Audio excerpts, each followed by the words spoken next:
And then when I was driving in Texas in a highway, and suddenly I don't know what happened, and then the car turned and toppled. So we were like basically upside down, me and my friend. Swami's presence in my life has always been very subtle until then. Swami Sai Baba. Yes. Do you look back upon that as being a fortuitous time in your life or an awful time in your life? No, fortuitous time. It kind of changed everything for me, and I think that's like Swami's entrance, right? He enters with a bang and he said, okay. I haven't done anything for Swami in my life until that point.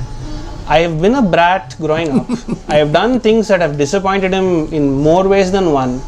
And what have I done for him? For all the things he's done. I mean, just think about it. Telling me at every stage of my life that he's there. For a person like me who was initially didn't have much of an idea about Swami, that was like my introduction to learn about his message and how, basically how loving he is and how he transforms. Because then I felt the transformation and I could connect with it. When I was probably a year or something, my mom basically pointed to a picture of Swami and said, "This is God. Ask him anything you want and he will do it for you." For us, it's a conveniently arranged marriage. It is a marriage that is focused on love, selfless service, personal duty, and of course, on Sai Baba. Welcome to Souljourns, and to a story of two California's Sai Baba devotees whose spiritual growth is paramount. This interview was recorded in Coronado, California on September 8th, 2019. One of the things that I vividly remember was when I was very small. There was one time when we went to Preethi via bus, and in those days there was no, it was a significant challenge to go to Preethi as it was with the journey itself. This is my mom basically taking me with a bottle of chocolate milk and a banana to keep me happy, and I was absolutely cranky that day, so I was throwing a fit in the bus. Didn't stop when we reached Preethi, and this was the days of those lottery tokens. Sure. Where you'd stand in line and hope that you got one of the early numbers. My mom lucked out. I think she got token 2 or 3, and she was thrilled. And so you'd be reasonably close to Sai Baba as he walks by. Exactly, right? And this was a very special visit for her because she had taken the slate with a piece of chalk, and she wanted Swami to write Om on the slate and bless me for my education, as was the culture in those times.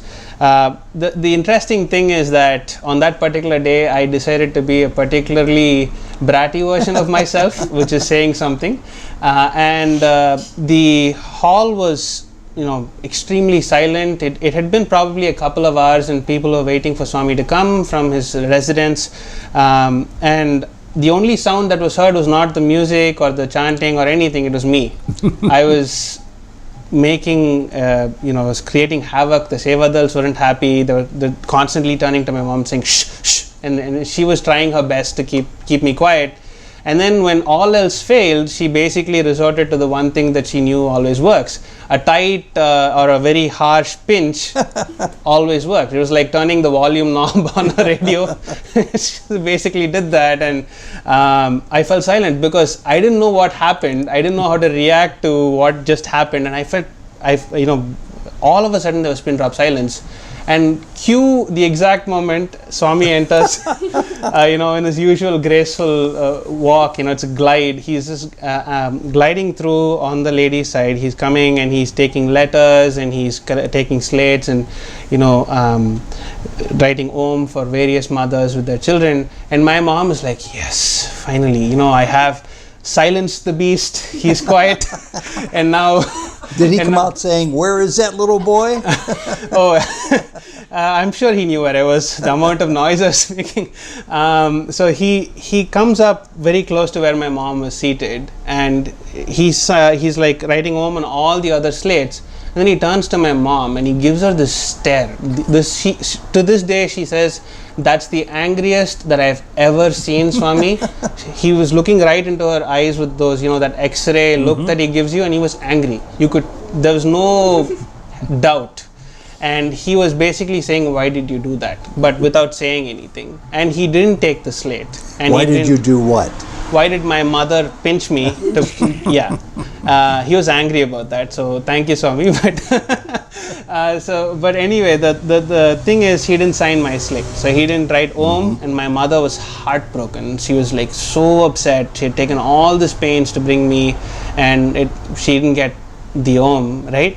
And so darshan was over, and that evening, I mean, those days there weren't many hotels or lodges in Parthi, so my mother knew a very kind gentleman who had offered his residence for us to stay overnight, because it was just my mom and myself. And so at that point of time, after darshan was over, I slept like a baby. I was an angel. I was like so quiet, and my mother was like, why couldn't you have done this 3 hours earlier? Why now? And she was just trudging back, very angry with me. And then there was this nail on the wall in that residence, and she basically put the slate up there, and then she just went to sleep because she was tired and frustrated at this point, and she was very sad. And in typical Swami fashion, Swami comes in her dream that night, and he comes in, and he basically comes to the residence where we were sleeping, takes the slate off the wall, writes Om, smiles at her and blesses her, and then vanishes. And this is all in the dream. This is all in the dream. And my mom woke up so happy the next day, and that's sort of the first miracle, so to speak, that I experienced indirectly. And since then, it's always been this connection of, I know Swami is there, I know he's taking care of me, but there's never, I was a typical kid in growing up in Chennai, right? I mean, I had a lot, I had friends, I used to go out, I used to play sports and other things. Spirituality was really not a priority for me in India. I mean, I used to be spiritual, but not actively spiritual. And it was much like that for a large part of my schooling. Even we had bhajans in Chennai. So the point I missed is that we moved to Chennai a few years down, and we had bhajans in Chennai at our home every Thursday. And my mom would just ask me one thing: sit for 1 hour at bhajans, it's good for you. You don't need to do anything, just sit. So she had initially started this request with, can you sing one bhajan, please? Can you sing one bhajan? That's it. Yeah, I'll sing with you, just sing one bhajan with me.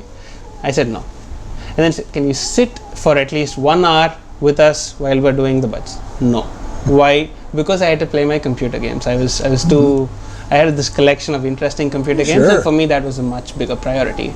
However, when it was time for Aarti, I would come back very swiftly, have vibhuti in my forehead and just sit down. You knew the significance of Aarti. I was taught the significance of Aarti, shall we say. So that was really important for my mom, because if I didn't sit for Aarti, I'd hear from her at the later. So exactly when the Aarti started, I'd be there, sitting there, and like this, and that was status quo basically. I never sang bhajans in India.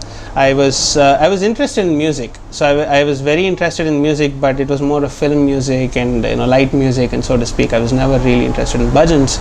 So with this kind of a background, this is where Swami starts entering. Like, you can try all you want to stay away and distant if you wish, but when he wants to come in, he comes in. There's no stopping that. There's no door that can hold that. So for me, the turning point came when I was in my grade 11. Mm-hmm. So up till that point, I was a decent student. I used to get decent grades. My parents were happy, never really complaining much. And grade 11 was particularly challenging because I was in the school where we were taught to excel in our academics, and my school had a track record of getting us all the students in the school into like top-notch institutes in India. It was if you studied in my school, it was almost a granted you'd end up in a top institute. But you had to earn it too. They'd make you earn it. They'd make you earn it. So the exams were much more challenging. They were intentionally set more difficult so that you sort of learn more. But for me, it was kind of difficult because I was doing so many things. I was into extracurricular activities, I was into sports, and academics was something that was there, but it wasn't something that I felt was the center of my life. And lo and behold, my sort of nightmares began with chemistry. I was pretty good in all the other subjects, but chemistry was this one subject that, for the life of me I couldn't get. So if 27 was the amount of marks you needed to pass, I'd get 27 and a half or 28. Every other subject would be fine, but I'd never scrape past that magical 28 number in chemistry. And it was getting really bad because grade 11 and 12 in India especially are particularly important, because if you are born in India, chances are you're either an engineer, a doctor, or a businessman. There's no there are creative arts. There are so many people who excel at that, but that's never sort of the forefront. Most of the kids studying in schools in India, at least at my time, had to be one of these three, and your grades was really, really important. And I was practically almost flunking in chemistry. So this is when we were introduced to this amazing person, this lady who Swami has visited in his physical form. He has gone to their residence, and their home is so spiritually charged. You have Amrit coming off the pictures, Vibhuti manifesting, and like there's even amazing things like, for example, Swami appeared in their home one afternoon, and this lady was elderly, and she and her husband were retired, and they were resting, and she hears this noise, and like her husband is here, and she knows that somebody is inside the house, and she's worried, and she's going into the kitchen, and she finds Swami making himself a cup of coffee. So this is the kind of person that we were so blessed to come in contact with. And at that point, what happened is my mom said, okay, let's go and talk to this lady, let's pray to Swami at her altar, and let's ask Swami to help you with chemistry, because clearly that seems to be a problem. So when we went there, it was about the time when they give you something called a hall ticket. A hall ticket is like this ID card that they give you to write your final exams that determine your future, so to speak. So the hall ticket is sort of this very important document that I took with my with me along with my chemistry textbook, obviously. And we went to this lady's home, and it was something else. So my mom asked me to first sit at their altar. There was this beautiful chair for Swami with his padukas and his robe, and basically I placed the book and the hall ticket at his on his next to his padukas, and I just prayed, Swami, help me, I'm not doing so well in chemistry. I could do a little better. I'm not asking for too much, but slightly higher double digits would be appreciated. And that was my prayer, and I walked out. My mom was a different league. She was praying there for 15-20 minutes. Please help my son, and he really needs to do this. He has never been so bad at a subject before. So, and she was genuinely worried for me. And then she prayed, and we all came out with that auntie, and we was just sitting outside, and she gave us some coffee. We were just talking, and about 10 minutes in, she says, let's go and check the altar. I think Swami's come. I just look around at my mom, and I look around at her, and what? And she says, no, Swami's come, let's go check. It's like, okay. So we get up and we go to our altar, and my textbook and my hall ticket had been next to his padukas. They had somehow levitated, miraculously landed on his chair, and there was about the small mound of akshatas, the yellow rice that's sanctified, on top of the hall ticket, and there was this giant piece of rock candy. But I thought it was this rock candy, and I was happy, okay, fine, getting something to eat. But then what was so special about it was that there was this long strand of curly hair that had penetrated through the rock candy. Unmistakably, it was Swami's hair, because there's no hair that's that curly. And that auntie said, Swami has blessed you. Keep this as a good luck charm. He will take care of your chemistry. All the best. Right? And I was like, sure. So I took that piece of rock candy, put it in a small plastic bag, and put it inside my pencil box. And since that day, my grades in chemistry started to go up. Wow. From 27, it went to 72. Oh my goodness. And by the time I wrote my final exam, I'd got 97. Oh which, my when I goodness. started, it was 97 to 97. it was a pipe dream when I started, because I didn't do anything differently. I didn't prepare any differently. I had a wonderful teacher who was helping me the best he could, and I feel like that was the turning point for me when something switched on, and I said, hey, there's more going on here. You shouldn't take this for granted. Well, And yeah, go ahead. and after my boards, I went through undergrad. Everything was smooth sailing. And when I came to the US, that is the first time I was not going to be at home. So even for my undergrad, I was a day scholar. So a day scholar is somebody who basically goes to college and then comes back home, doesn't stay in the hostels or the dorms in the college. And for me, that was the case. So the first time I was coming to the US, Here they would call that a commuter. Right.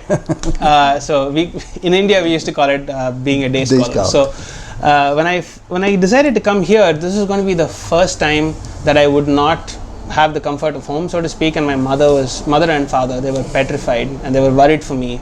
My father was a little more confident that I'd pull it off because he was like that. He had been alone and hostel and all of that, so he knew that I could do it. My mom was a little more worried, and the only thing she said is, she gave me these few CDs of bhajans and said, take them with you, listen to them when you can, and try to find a center in the US and go for bhajans. Swami will take care of you. And I said, I'll try to do it. It's going to be really hard to find a center and so forth. And so I came all the way to Ann Arbor, Michigan. So it's interesting, right? I mean, you'd think that after all those experiences, I'd feel like I don't want to leave the proximity of Prashanthi and come here. Sure. But the real joke is that's when, after coming 13,000 miles away almost, that's when Swami really drew me close to him. After I came to Michigan, it was a very busy routine. I was getting used to studying in a completely different way than I was used to in India. The course load was heavy and I didn't have any time for Swami. I didn't have any time, but what I'd do is when I was doing my assignments every now and then, I'd listen to the CDs my mom had sent on the headphone, and that's when I started appreciating bhajan music. Not for the words, not for what they meant, purely for the musical aspect of it, because that seemed to have an instant connection for me. And there came a time after our first semester where we had to find an internship for the summer, and schooling in the US isn't cheap, as you very well know. And for somebody who's come from India, if you have to go to a very expensive public school without research assistantships or teaching assistantships, it's a very big challenge. And I'm very grateful that my parents let me do it. And so it was my job to find an internship somehow so that I could pay a portion of my tuition and help my parents back. So what happened was I found out that I needed to do an internship from my classmates. I didn't even know that was part of the deal. So there was this career fair, and I went and I gave resumes left, right, and center, even to companies that had no relevance to my skill set. But what happened was, so that went by, and I didn't get any callbacks or interview calls, and so I just let it be. I wasn't too bothered about it. At the same time, I remembered that my mom had told me to find a center. So I had sent out some emails trying to find, does anybody know a Sai center here? And I hadn't got much inroads in that direction either. And then out of the blue, one day, I get this email from a gentleman called Nagesh in Ann Arbor. I don't even know his last name. So that's how... Is he a student or a professor? I have no idea. That's the most incredible thing. He just basically sends an email saying, I heard you were looking for a Sai center. I would like to meet you. It was the most cryptic email I've ever seen. I don't know this person. I've never met him. I didn't send an email explicitly to him, but yet he said, you're looking for a Sai center, and I thought I want to meet you. So I said, okay, and this is where I live. And I was still very apprehensive about what this was about. And so he said, and one fine day he said, I'm coming there, and I didn't have his phone number. He just kept sending emails. And I said, sure, I'll be at home at the time you're coming. Out of the blue, he just comes outside my home, and he gives me this giant picture of Swami with his Abhay Hastam, like this, and he says, this is for you. Here are a few CDs of Dr. Anil Kumar speaking. At that point, I didn't even know who Dr. Anil Kumar was, so that tells you where I was, right? So So he gave me these CDs and he said good luck and he left. That's it. I have Wow. never seen or heard from that person again. But I'm very grateful because he gave me this beautiful picture of Swami that I still have to this day. And there's a significance here because my mom had, when I came to the US, she packed every imaginable grocery item known to mankind in each of my suitcases because she thought there was not going to be comfort food for me Yeah. here, right? So there was no space to put any picture of Swami or anything. So I had this pocket-sized picture where he says "Love all, serve all," a very nice message, and that was it. That was my picture that I had in my desks. But my mom, in her heart, she wanted me to have a picture of Swami, a proper picture, so that I could have an altar and stuff. And this happened, and she was so thrilled when this happened. And this is the point where I started feeling like, Swami is watching over me even though I'm so far away from home. He's taking care of me as my own parents would, and he's doing so much more, right? And I think about a couple of days or so after this happened, I got a call, I got an email from Qualcomm saying that they wanted to interview me for an internship. Qualcomm in San Diego. Yes, Qualcomm in San Diego. And not just, there were two teams that were surprisingly interested in me, which was a shocker. Because at that point I didn't even have a GPA. The semester hadn't finished. My grades weren't out. All I had was my grades from undergrad and not a track record of working before or after, coming to the US. And so these people had somehow thought I was worth interviewing. And so I was very thrilled, and I started preparing, and I was a little nervous and tense. And the first interview was a complete dud. Basically, in 10 minutes, the interviewer figured out that, this is not going to happen. And he was very polite, and kind of let me down easy and said, okay, you have any questions for me? Because he'd basically spent 10 minutes to ask me questions and realized it wasn't worth his time to proceed further. And for those not from San Diego, Qualcomm is like Qualcomm is the biggest telecommunications company. They make the modems that are behind some of the most popular phones and other devices that we use today. So it's a worldwide respected company. It's a headquartered multinational here. company. Yes, They didn't know anything about you. You didn't know anything about them. All they had was a resume that I submitted at the career fair, which was really unprofessionally made. And referred to your high school And accomplishments. had my undergraduate GPA, and that was it. Basically saying that I'm taking these courses, not that I'm good at these courses, but saying that these are the courses I've taken, these are the courses I'm planning to take, And so please give me an internship. Your first interview was a flop in your mind. Oh, not in my mind. You can ask anybody. If you ask that gentleman, he would have said, "Oh God, what were you thinking?" But then, then I was like, at that point I was in my head saying, "Swami, this isn't going well. This is the only call I've got so far. So the next one better be good." And the next call was about 30 minutes. It was scheduled 30 minutes after this one, and I had 15 more minutes to sort of go through all the scenarios in my head before that happened. And that call, it was scheduled for 30 minutes, and it ended up going on for 2 hours. Wow. And I don't know how I answered all those questions, because some of them I didn't even know I knew the answer. Some of them were from very early things that I'd studied, like in my undergrad, first or second year of my undergrad, and those were completely in the back of my head. I didn't even know they were there. And the 30-minute interview went for 2 hours, and I knew that something was happening, something good was happening. And at the end of it, I said, "Thank you, sir, have a nice day," and that was it. And I realized I was late for class, because my class was, I had scheduled the interview time such that I would not miss a class, and I was 30 minutes late for my next class. So I'm running, and I get another phone call, and wait, this can't be Qualcomm again. There were only 2 interviews. So I pick it up, and there's this lady at the other end of the line. She says, "I'm the president of the Ann Arbor Sai Center. Would you like to come to Akhanda Bhajans this evening?" Wow. And okay. How did this happen? First of all, what is Akhanda Bhajans? That was my first question. Because I didn't know what Akhanda Bhajans were at that point. And then she told me, like, Akhanda Bhajans are these non-stop bhajans we do for 24 hours. And we're starting at 4:30 because our center is a small center. And would you like to come? And I was, okay, I guess. I mean, this is all happening so fast. And I said, can you tell me the address so that I can find public transport? And she said, and when she did, and I told her where I was, she said, okay, you're not going to be able to make it without a car.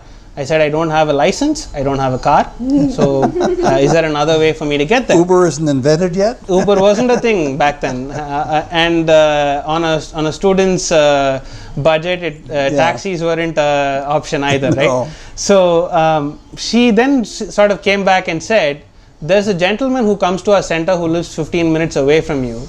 I'll ask him to pick you up. Would you like to come? I said, sure, I'll come.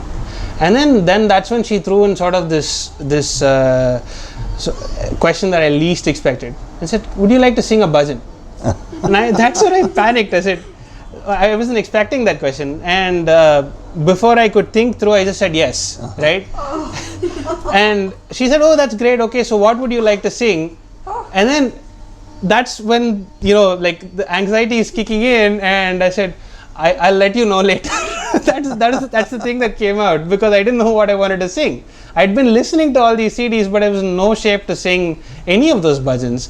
And she said, okay, fine, we'll figure it out at the center, so we'll see you today evening. And that was that. And then on like right on time, the gentleman comes to my apartment, picks me up and takes me to bhajans. And I'm so grateful to that family. It was a Sri Lankan family who did this. They did that for all the 2 years I was there in Michigan. They never missed a Thursday, no matter what. Even if they didn't feel like going to bhajans, even if they had things going on in their life, they made sure I never missed bhajans. Those are things that I'm. And just an idea, how many people would show up? 15, 20, 30? It was a small center, so about 20, 30 people tops. And so I go to the Sakanda bhajans, right? And on the way, while driving, I'm still panicking. I said, I'm going to sing. What am I going to sing? I don't know anything. How am I going to sing? And then a song that I sort of heard on one of the CDs, Sai Hamara Hum Sai, that sort of came into my head and said, okay, fine, I think I can wing this somehow and we can get through it. And so I go there, and then all of a sudden, when they hand a mic to me, back in India in our samitis and so forth, there's no concept of sound system. That's something for Parthi and Vrindavan. That's for the professionals, right? And here we are, and they're handing a mic to me, and I'm like looking at them like a deer in the headlights. And these people are so loving, they're turning around smiling and saying, sing, sing, sing. And that's when I sang for the very first time a bhajan. Until that point, I had never sung in any of the bhajans at home, and so that's how my whole bhajan singing story began. And to this day, I mean, whenever I get the opportunity, I have been singing bhajans at the center. So that's, what can you say? It's basically like Swami saying, you do my work and I will take care of you. 3 questions for you, real quickly. Did that tie in any way, shape, or form to the lady who called you from Qualcomm the second time, saying she had an interest in you? Because I wasn't quite sure if there was a link between those two. So until that point, I didn't even know I was going to get an interview. So all of this happened on the same day. It happened on the day of Global Akhanda Bhajans. Big day for you. It was. It Yeah. was. You flopped one interview. Oh, I bombed. You talked for 2 hours to I'm the not second ashamed person. to admit it. I You had absolutely the company bombed. call you back that eventually hired you. Yes. And highly regarded you. And you had your introduction to being thrown into the fires of singing a bhajan for the first time. And with your permission, we'll conclude today by having you sing maybe your favorite bhajan, whatever that might be. If I remember correctly, about 35 or 40 minutes ago, I asked you a question that you've never fully answered. Okay. And that was something you mentioned to me earlier, that your love for Baba blossomed not so much in India, although it blossomed there, as it did coming to America, seeing people your age filled with devotion, Right. love, and respect for Baba. Right. Just say a word about that. So sorry for not answering the question. I went on a tangent. No, it all but- hung together. It was wonderful. But pretty much the essence is that when I came here and I saw the center, when I started going to the center regularly, I saw people who, they went to so many lengths to keep their home nice and tidy. There were Westerners who were learning Vedas. They were singing Sanskrit and Hindi bhajans. There were people who, they took so much effort, so much, how much love they must have had for Swami to sort of learn something that's completely foreign and alien to them, and try to do it the best they could. They would actually sometimes come and ask, am I pronouncing this right? And I was shocked, because I'm no expert. I mean, as much as I come from India, I'm not an expert on pronunciation, especially in Hindi or Sanskrit. And it was amazing to see the amount of love these people have. And that's when it sort of clicked in. See, I haven't done anything for Swami in my life until that point. I have been a brat growing up. I have done things that have disappointed him in more ways than one.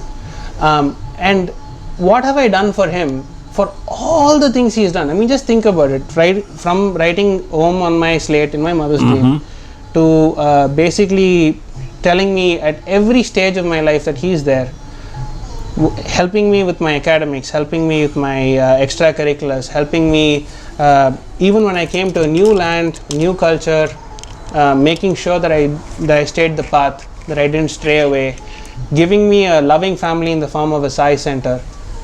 I didn't do anything in return, and of course, yes, I couldn't ask for a better wife. I'm very blessed. I mean, he's done so much for me, and I have done nothing for him, right? And that's when it hit me. At that point, when I was in Michigan, what can I do for you, Swami, that would sort of at least fill a part of my debt for you, because I can never truly fill it in. Oh, that's and great. These people were my inspiration. That's great. For us, it's a conveniently arranged marriage, and so like how all arranged marriages happen, our families like met initially, and the horoscopes are checked, and that's how then we started talking, and then we actually say if we like each other, then we get married, right? So in our case, it was slightly different, because very first time when his mom spoke to my mom regarding the horoscope, they said, oh, it might not be a match. But then we were like, okay, and then she was like, it might not be a match, because my mom asked another astrologer to check, and then they were like, okay, maybe it's not meant to be. And I was here in Texas, and so I was with my friend, and we got our first car, and we went to Houston. And then when I was driving in Texas in a highway, and suddenly, I don't know what happened, she was giving me directions, and we were like, okay, should we take this lane, should we go through the toll or not, and things like that. And there was orange cones on the road, and I was like, I initially didn't see it, so it all happened in a split second. So I was driving, right, so I tried to not hit the cones, and the car swirled, because we were going at a 60 mile per hour, and then the car turned and toppled. Oh my And goodness. it fell on the roof. So we were like basically upside down, me and my friend. So her name's Mona, and she's like my best friend. And then we were like both on the like upside down. But all the while when I was like thinking, what I was thinking was, I felt so bad, because like she's there, I'm feeling guilty for her. I'm like, oh, I'm sorry Mona. And then I couldn't think of any god specifically. Like I didn't know, like, so Swami's presence in my life has always been very subtle until then. Swami Sai Baba. Yes, Swami Sai Baba is very subtle until then, because it was, I always had friends who've been Swami devotees throughout my different stages of my life, high school, college, masters, working, every time I've always had friends. And but I've never was like, okay, I know him, so I was like, okay, we all God-fearing families, so we were like, okay, I believe in God, but okay, I didn't have any opinion about Swami then. So then after this, so I couldn't think of any God at that point, in that split second. All that I was like, some God help me, and I kept saying sorry. I was just saying sorry to my friend, because I was feeling guilty. I felt responsible for her.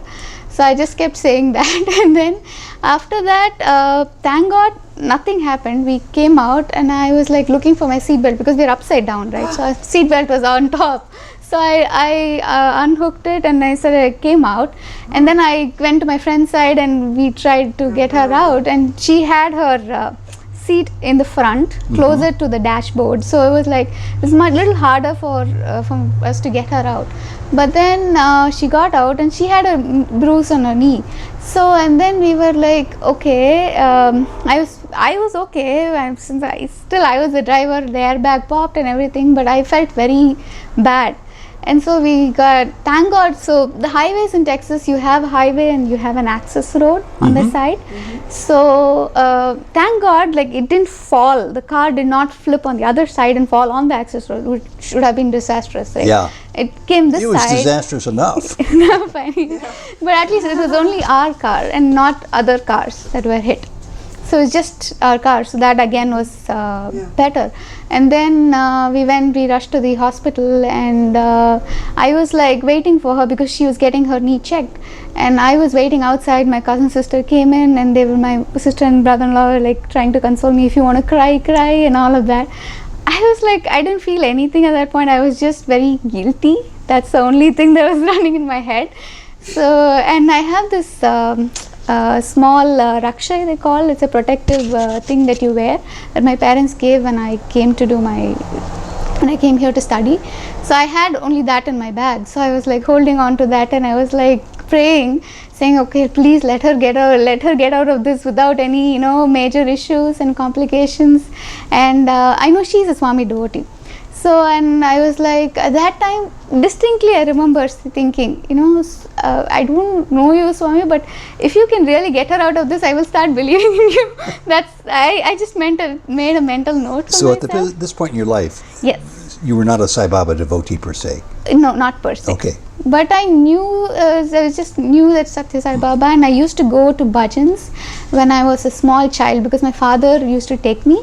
But I went there mainly for chocolates because the auntie would give me chocolates there at the devotee's house. So I went mainly for that, and I really didn't have any, I didn't give it much thought at that time. So I just took it for granted, I think. And then later here, I was like, so many years later, I was like thinking, I start believing in you, please get her out of this. And then things kind of, I don't know, it just took over, like Swami just took over, I would say. Things changed, and so then my friend's aunt is also a very like good Swami devotee, and she's like super devoted. And she was like, she said, you know what, Preethi, come with me. After the accident, we were all at my sister's place, and then she is from Austin, so she was going to take my friend back, and she said, you know what, come with me, because you guys can sort out all the car and deal and things like that. But anyways, and I also felt, I wanted to be close to my friend because I've already felt guilty and I felt responsible. I wanted to be close to her and make sure she's like all good. So then, so we went there, and then that was like, the whole house was like, you could feel Swami's vibration in the house. They had bhajans in the evening, generally just a small crowd that they had, and it was like, from then on, things kind of changed. I don't know how, and then it's like, so then after that, my mom was also super worried by this time because she felt something and she kept calling my phone, and I didn't really pick up at that time because of all those confusions. So then after that, I calmed them down, said okay, I'm okay, I spoke to them and all of that. So then they were like, after a few weeks, my mom was like, went to her village for a wedding. So then my maternal grandfather, my mom's father, is there. He's there, and he was like, let's look at the horoscopes once again. Let's see why, because there is another story, because his grandmom and my father's mom are from the same place. We all hail from the same village, both our parents. So then they were like, okay, let's give them, like, we'll check again, maybe might be something that we are missing, so let's check the horoscope again. So my mom got the horoscope. Yes. So then they checked with the astrologer in the village, because he was the one who checked, who matched for my parents. So then they said, you know what, let's go check there. And then he said, no, this is a perfect match. You should, you guys should go ahead with this. So that's when everything changed, and my mom immediately called his mom, and they said, okay, are you guys interested in talking? I said okay, and then we started talking. Was Sairam at that time a Sai Baba devotee? Yeah. He's from a Sai Baba, let me say, Sai family. So they're all Sai Baba devotees. So I wonder if the astrologer found that in the readings too. I don't know. Maybe so. Well, that's a great story. And what blessings that you came through that without a scratch and just a bruised knee for your friend. Do you look back upon that as being a fortuitous time in your life or an awful time in your life? No, fortuitous time, because that's what changed. It kind of changed everything for me and my perspective. And I think that's like Swami's entrance, right? He enters with a bang and he said, okay, you know what? Well, then let me ask you this, because I've never had the opportunity to ask an Indian American or an Indian about coming into Sai Baba's fold from not being a devotee. Mm-hmm. What was that experience like? Was it obviously it was a good one, because I see you guys all the time on Thursday nights at the weekly satsangs at Sharon and Sam Samways' house in San Diego, but something must have not just taken with you and Sai Baba, but lasted. Yeah. So for me, it was a very subtle change after that entrance, and then after that it was like more like my perspective, the thoughts, the way I started looking at things kind of changed, because he had a lot of friends who were like YA and young adults who are in this like Sai fold, and then I wanted to connect with them, I wanted to talk to them, so you need something common. So I was like, okay, initially I did struggle a little bit, and then I was like, you know what, so if I have to connect with them, let me understand how their life is and what's important to them, and it's very important to Sairam as well. So I know, I was like, okay, let me make an effort to understand. So I started reading books about Swami. So that really changed everything for me, and that's when I actually got to know. But he obviously knew right from early days, but that really started, that was a transformation for me. I would say it's a very subtle way of changing, but it really changed everything for me.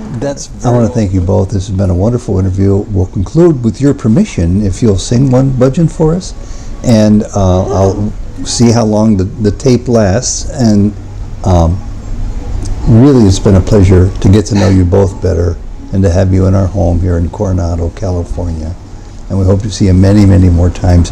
We didn't say that you're both noted for being great singers, and I'm so happy that we're going to have a chance to hear you offer a bhajan for us. So we'll go out on that, if it's okay, unless you wanted to say something. So we'll go out on that. Sairam, Sairam, Sairam, Sairam. Go ahead, start.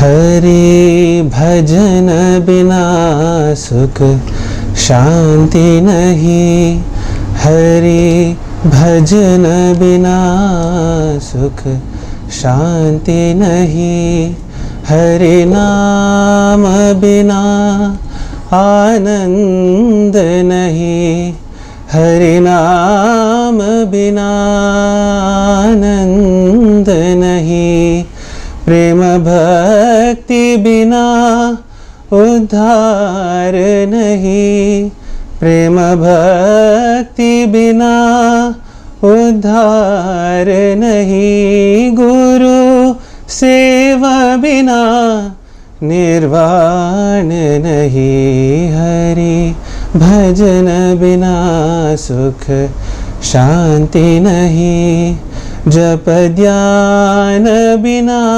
संयोग नहीं, जप ध्यान बिना संयोग नहीं, प्रभु दर्श बिना प्रज्ञान नहीं, प्रभु दर्श बिना प्रज्ञान नहीं, दया धर्म बिना सत्कर्म नहीं, दया धर्म बिना सत्कर्म नहीं, भगवान बिना कोई अपना नहीं, भगवान बिना कोई अपना नहीं, साईनाथ बिना परमात्मा नहीं, साईनाथ बिना परमात्मा नहीं, हरि भजन बिना सुख शांति नहीं सुख, शांति नहीं सुख, शांति नहीं।